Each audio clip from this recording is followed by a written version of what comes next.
जमलेल्या माझ्या तमाम हिंदू बांधवांनो, भगिनींनो आणि मातांनो, आज तुफान गर्दी दिसते. अरे नाशिक म्हटल्यावर गर्दी उसळणारच. नाशिक आणि शिवसेनेचं एक नातं नाही म्हटलं तरी आहेच, आणि ते राहणारच. म्हणजे ते कोण नरेंद्र मोदी म्हणतात तसं हे नातं नाही की. नासिक से मेरा पुराना नाता है. मैं यहाँ वीर सावरकर जी के साथ काम करता था और जैक्सन के वध में मेरा ही प्लॅनिंग था. अरे जातील तिथे गणवायचंय आणि लोकही गणतात.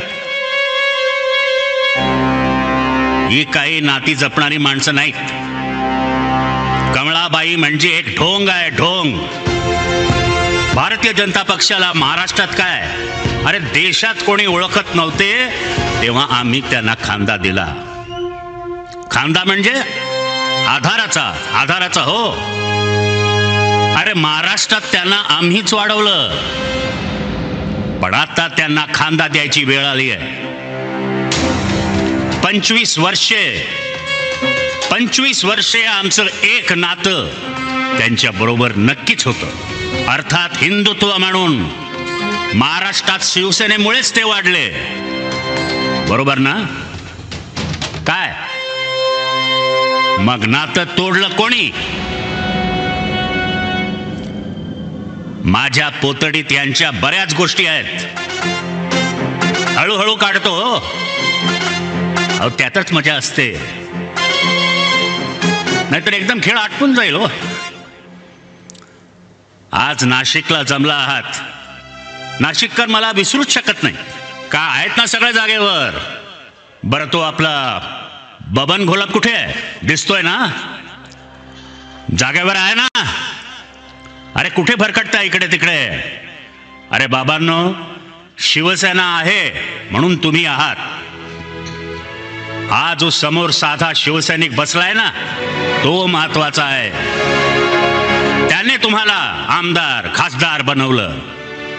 बातम्या सुरूच आहेत, हा गेला तो गेला. अरे अस्वलाच्या अंगावरचे 2-4 केस गळले, उपटले, अरे काय फरक पडतो? आता ही सगळी नवी मंडळी आली, पण नाशिकचं गोल्फ मैदान गाजवलंय. पैसे देऊन सभेला माणसं आणण्याचा दळभद्री प्रकार आम्हाला कधीच करावा लागला नाही. आई जगदंबेची तेवढी कृपा आमच्यावर नक्कीच आहे आणि ती राहणारच. आता या निवडणुकीत काय झालं? विधानसभेचं म्हणतोय. जो निकाल लागला तो तुम्हाला मान्य आहे का? इथे बडगुजर, वसंत गीते, तिकडे निफाडला आपला अनिल कदम, घोलप यांचे चिरंजीव योगेश राबले, लोकांची कामे केली.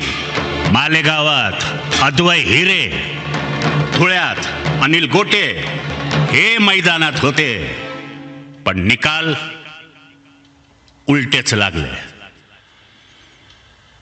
अहो हे भाजप आणि त्या नकली शिवसेनावाल्यांनी असे काय दिवे लावले की ज्यामुळे त्यांना अशी भरभरून मते पडली? लोकशाहीत हे असे निकाल जबरदस्तीने लावले जाणार असतील तर कसले स्वातंत्र्य आणि कसले काय? ही लोकशाही आम्ही मान्य करणारच नाही. हे असेच सुरू राहणार असेल तर स्वातंत्र्याच्या रक्षणासाठी आम्हाला वीर सावरकरांच्या क्रांतीच्या मार्गाने जावेच लागेल. होय, मी हे सावरकरांच्या नाशिकमध्ये बोलतोय. टाका आणखी एक खटला माझ्यावर, नाहीतरी माझ्या शिवसैनिकांवर खोटे खटले टाकताय ना, टाका. हा माझ्या शिवरायांचा महाराष्ट्र आहे. कोणाच्या पाठीत वार करणार नाही, पण महाराष्ट्राच्या पाठीत आता फक्त घाव आणि वारच सुरू आहेत. सगळा पैशांचा खेळ. महाराष्ट्र मुघलांनी आणि इंग्रजांनी इतका लुटला नव्हता तेवढा भाजपवाल्यांच्या टोळ्या लुटतायत, आणि ते सुद्धा हिंदुत्वाच्या नावाखाली. भारतीय जनता पक्षाला आम्ही हिंदुत्वासाठी मोठे केले, पण आज हिंदुत्वाचे खरे मारेकरी कोणी असतील तर हेच हिंदुत्व ही काही तुमची खाजगी मालमत्ता नाही. अरे हिंदूंमध्ये भांडणं लावली जात आहेत, जातीत पोटजातीत मारामाऱ्या लावून ते नाना फडणवीस मजा बघतायत. पण एक गोष्ट ठासून सांगतो, तुमचे 100 बाप खाली उतरले तरी शिवसेनेचं अस्तित्व तुम्हाला संपवता येणार नाही. शिवसेनेने गेल्या 50 वर्षात किती सोसले हो. सतत आव्हानं दिली गेली आणि आम्ही ती स्वीकारली. ही 5 पिढ्या शिवसेनेच्या विचाराने भारल्या गेल्या आहेत. त्यांच्या रक्तामध्ये स्वार्थाचा नाही तर राष्ट्रीयत्वाची जबरदस्त ऊर्जा शिवसेनेने निर्माण केली. जे नामर्द डरपोक गेले ते गेले, त्यांची लाकडं भाजपवालेच सोलापुरात रचल्याशिवाय राहणार नाहीत. चिंता करू नका. शिवसेना, माझी शिवसेना हे एक कुटुंब आहे आणि राहील. आज माझ्या महाराष्ट्राची काय परिस्थिती आहे. नाशिकमध्येच त्या अवकाळीने माझा शेतकरी गार झाला आहे. त्याला कोणी वाली? अहो कर्जाचा डोंगर घेऊन माझा शेतकरी जगतोय. अरे जगतोय कसला, रोज आत्महत्या करतोय. आणि तुमचे ते कृषी मंत्री इकडलेच ना, कोकाटात फिरतायत. शेतकऱ्यांची कर्ज माफ करणार होता ना, मग काय झालं? का शेपूट घातलेत? अहो शेतकऱ्यांची इतकी फसवणूक करून सुद्धा तुम्ही उघडपणे फिरताय आणि लाजा नाही वाटत तुम्हाला? लोकांना नोकऱ्या नाहीत, शिक्षणाचा बट्ट्या बोळ चाललाय, आरोग्य सेवेचे धिंडवडे निघालेत, तिकडे नुसती लूटच चालली आहे. गरिबांना 2 वेळचं जेवण नाही, उद्योगधंदे बंद पाडले जात आहेत. अहो तुमच्या नाशिकमध्ये किती नवे उद्योग आले? हा आकडा? ते फडणवीस अमेरिकेत जाऊन आले गुंतवणूक आणण्याच्या नावाखाली, पण नाशिकच्या हाती काय? भोपळा.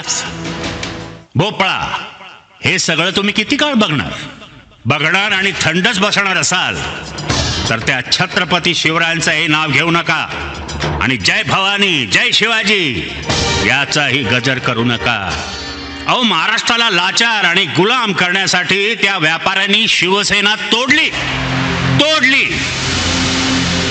निष्ठावंत म्हणून घेणारेच फितूर आणि गद्दार निघाले. ते गद्दार एक जात दिल्ली पुढे स्वतःची सिलेंडर वर करून अरे मुजरेत झाडतायत. त्यासाठी शिवसैनिकांनी त्याग आणि बलिदान केले आणि त्यासाठीच 106 हुतात्म्यांनी घरावर संसारावर तुळशीपत्र ठेवले. मी महाराष्ट्राच्या राजकारणात गरम रक्ताची मर्द पिढी उभी केली होती. अरे काय झालं त्या उसळणाऱ्या गरम रक्ताचे? अहो ते गद्दार गेले ते गेले, त्यांच्या स्वाभिमानाच्या गोवऱ्या सोलापुरात गेल्या. त्यांना पैसा, अडका, मंत्रिपदाच्या वतनदाऱ्या आज मिळाल्यात हो, पण इतिहासात तुमची नोंद फितूर आणि महाराष्ट्राचे गद्दार म्हणूनच राहणार.